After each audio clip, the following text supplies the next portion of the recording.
नमस्कार विद्यार्थियों। आज का हमारा जो टॉपिक है वो विनिमय दर निर्धारण का क्रय शक्ति समता सिद्धांत है, जिसको परचेजिंग पावर पैरिटी थ्योरी भी कहा जाता है। देखिए, इस टॉपिक को प्रारंभ करने से पूर्व हम सबसे पहले विनिमय दर के बारे में देखेंगे कि विनिमय दर आखिर होती क्या है। जैसा कि आप जानते हैं कि अंतर्राष्ट्रीय व्यापार में अलग अलग देशों की अलग अलग मुद्राएं प्रचलित होती है, और ऐसी स्थिति में जब भुगतान की बात आती है, हमें अपने आयातों का भुगतान करना पड़ता है या किसी अन्य राष्ट्र को अपने आयातों का भुगतान करना पड़ता है, तो उनकी मुद्राएं या करेंसी अलग अलग होती है। और अंतर्राष्ट्रीय बाजार में सभी मुद्राओं की जो दर है, जिसको आप एक्सचेंज रेट या विनिमय दर कहते हैं, वो उस मुद्रा की अंतर्राष्ट्रीय मांग और पूर्ति पर निर्भर करती है। ऐसी स्थिति में जब हमें या किसी राष्ट्र को अन्य राष्ट्र को जब भुगतान करना होता है, तो वो प्रचलित विनिमय दर के आधार पर करना होता है। फॉर एग्जांपल, अगर इंडिया में रुपए चलते हैं, यहाँ की करेंसी रुपीज में है, जर्मन में जो करेंसी है वो मार्क में है, अमेरिका में डॉलर में है, ब्रिटेन में पौंड में है, इस प्रकार से तो वहाँ की जो मुद्रा का मूल्य है और हमारी मुद्रा का मूल्य है, उन दोनों का तुलना करनी पड़ती है, और उसके आधार पर एक ऐसी विनिमय दर का निर्धारण करना पड़ता है कि जिसके आधार पर हम दूसरे राष्ट्र को जो है हमारे द्वारा किए गए आयातों का भुगतान कर सके। फॉर एग्जांपल, कि अगर भारत के 100 रुपए अगर अमेरिका के $1 के बराबर है, तो इसका मतलब हमारी जो विनिमय दर वो क्या हो गई है कि $1 बराबर 100 रुपीज है। इसका मतलब है कि अगर हम 100 रुपए का अगर माल क्रय करें, तो हमें अमेरिका को $1 देना पड़ेगा। और इस विनिमय दरों में जो उच्चावचन आते हैं, विनिमय दरों का कम होना या विनिमय दरों का अधिक होना, ये अंतर्राष्ट्रीय स्तर पर उस मुद्रा की मांग और पूर्ति पर निर्भर करता है। जैसा कि आप जानते हैं कि मुद्रा दो प्रकार की होती है अंतर्राष्ट्रीय बाजार में। एक हार्ड करेंसी होती है, एक सॉफ्ट करेंसी होती है। हार्ड करेंसी वो होती है जिसकी अंतर्राष्ट्रीय बाजार में मांग ज़्यादा होती है, और सॉफ्ट करेंसी वो होती है जिसके अंतर्राष्ट्रीय बाजार में मांग कम होती है। जैसे अमेरिका का डॉलर है, ब्रिटेन का पौंड है, जर्मन का मार्क है, जो है जापान का येन है, ये सब हार्ड करेंसी के रूप में आती है, जो है क्योंकि इनकी मुद्रा अंतर्राष्ट्रीय स्तर पर इनकी मांग ज़्यादा होती है। जबकि आप अगर देखें, पाकिस्तान की जो मुद्रा है, भूटान की जो मुद्रा है, नेपाल की जो मुद्रा है, ये सॉफ्ट करेंसी में आती है, क्योंकि ये आसानी से उपलब्ध होती है और इनकी विनिमय दर जो है वो इन अन्य मुद्राओं की तुलना में क्या होती है, कम होती है।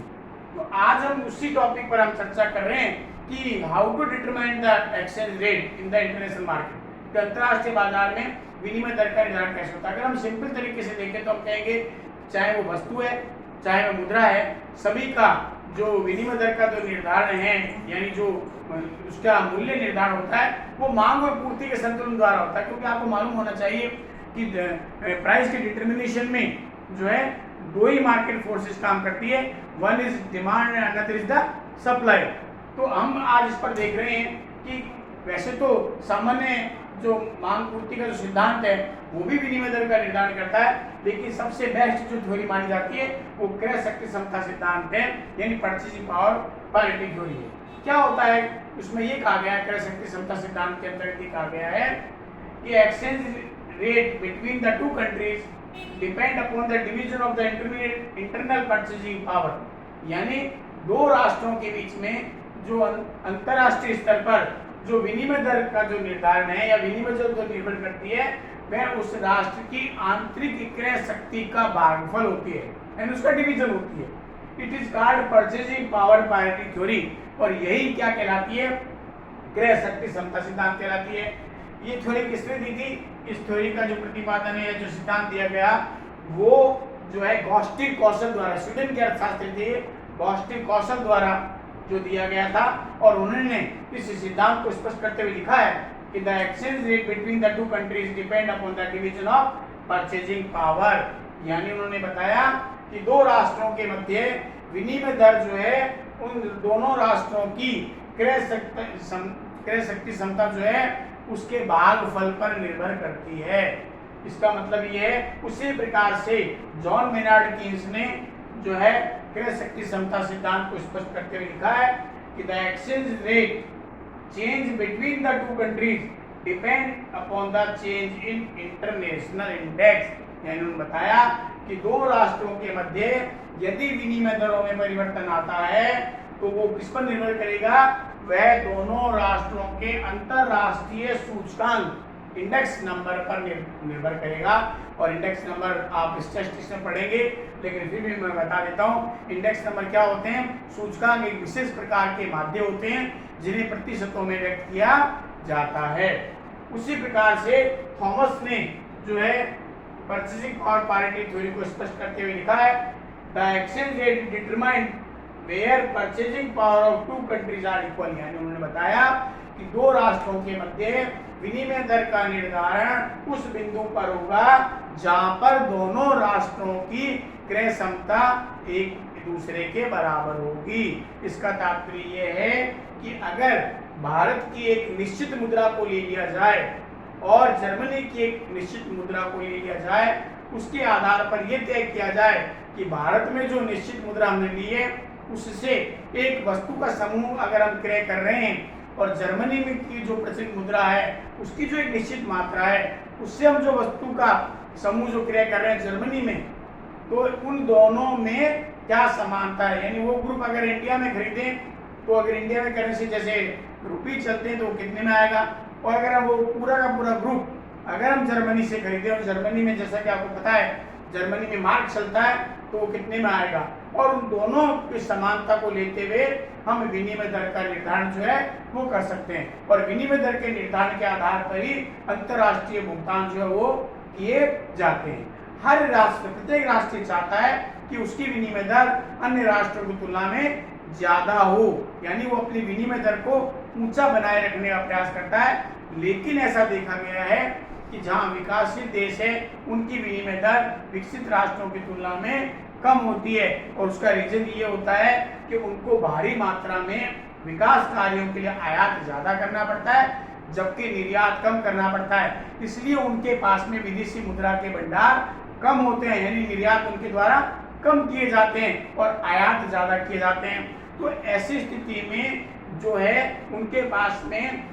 सुदृढ़ विदेशी मुद्रा जिसमें डॉलर है, पाउंड है, जर्मन का मार्क है, जापान का येन है, इस प्रकार के कोष कम होने के कारण से वे अंतरराष्ट्रीय बाजार में विनिमय दर को प्रभावित नहीं कर सकते। यानी वे ऐसी मुद्राओं की ज्यादा पूर्ति बाजार में दे करके अंतरराष्ट्रीय स्तर पर जो हार्ड करेंसी है उनकी विनिमय दर को कम करने की स्थिति में वो नहीं होते हैं। अब अगर हम इसका एक एग्जाम्पल लें, सबसे एप्रोप्रिएट डेफिनेशन जो इसमें मानी गई है वो प्रोफेसर थॉमस की है, जिन्होंने बताया कि विनिमय दर दो राष्ट्रों के मध्य उस जगह पर स्थिर मानी जाएगी जहां पर दोनों राष्ट्रों की परचेजिंग पावर या क्रय शक्ति एक दूसरे के बराबर होती है। उन्होंने एक एग्जाम्पल के द्वारा बताया है कि देखिए कि यहाँ पर इंडिया में एक वस्तु का समूह हमने लिया है और जर्मनी में हमने एक वस्तु का समूह लिया है, जिसमें हमने लिया एक ब्रेड का पैकेट इंडिया में, एक बटर की टिक्किया इंडिया में हम परचेज कर रहे हैं, एक कॉफी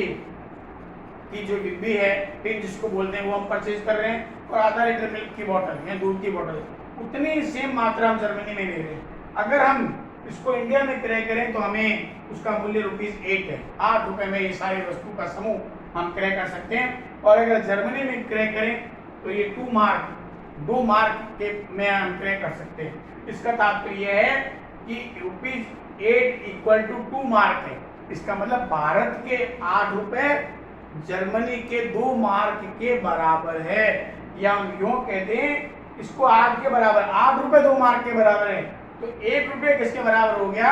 2/8। यानी दोनों की परचेजिंग पावर को हमने क्या कर दिया, डिवीजन कर दिया, अनुपात निकाल लिया, और ये अनुपात हमारा आ गया 0.25m। इसका मतलब है ये विनिमय दर क्या आ गई, भारत का 1 रुपया अमेरिका के 0.25 मार्क के बराबर है। एक बहुत इंपॉर्टेंट जो है चीज है मैं आपको बता दूं, और वो ये है क्रय शक्ति समता सिद्धांत के अंतर्गत कि no change in the internal purchasing power, यदि किसी भी राष्ट्र की आंतरिक क्रय शक्ति में अगर कोई परिवर्तन नहीं हो रहा है तो उसकी विनिमय दर में कोई भी परिवर्तन नहीं आएगा। जब तक इंटरनल परचेजिंग पावर में चेंज नहीं आता है तब तक उस राष्ट्र की एक्सचेंज रेट नहीं बदलती है। अगर हम इसको इस प्रकार से देखें कि किस प्रकार से अगर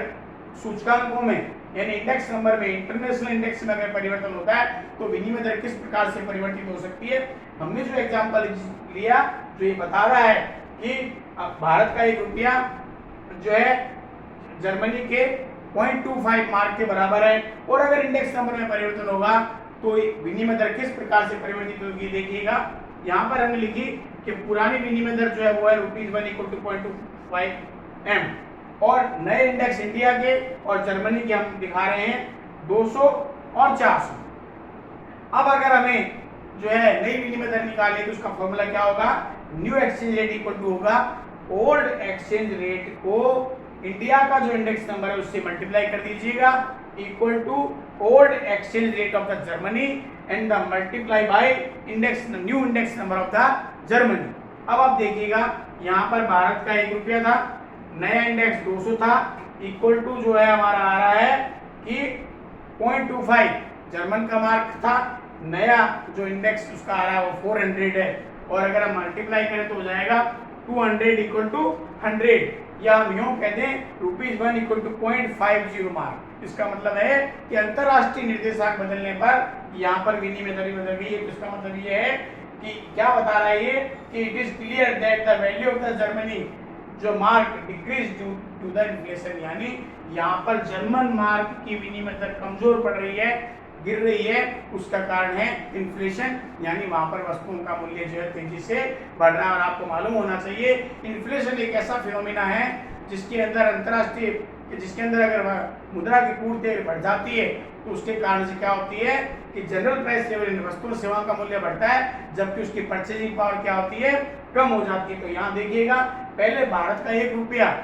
जर्मन के 0.25 मार्क को रिप्रेजेंट करता था, अब क्या है भारत का 1 रुपया 0.50, यानी अब जर्मन को कंट्री को जो है जर्मनी को अगर भारत को भुगतान करना है तो 0.50 मार्क देना पड़ेगा। पहले वो 0.25 मार्क अगर दे देता था तो 1 रुपए का भुगतान हो जाता था, अब अगर उसे 1 रुपए का भुगतान करना है तो उसे 0.50 मार्क का भुगतान करना पड़ेगा। उसके बाद में प्रोफेसर एल्सवर्थ जो हैं उन्होंने इस इंडेक्स नंबर में परिवर्तन होने पर विनिमय दर में परिवर्तन का एक सुलभ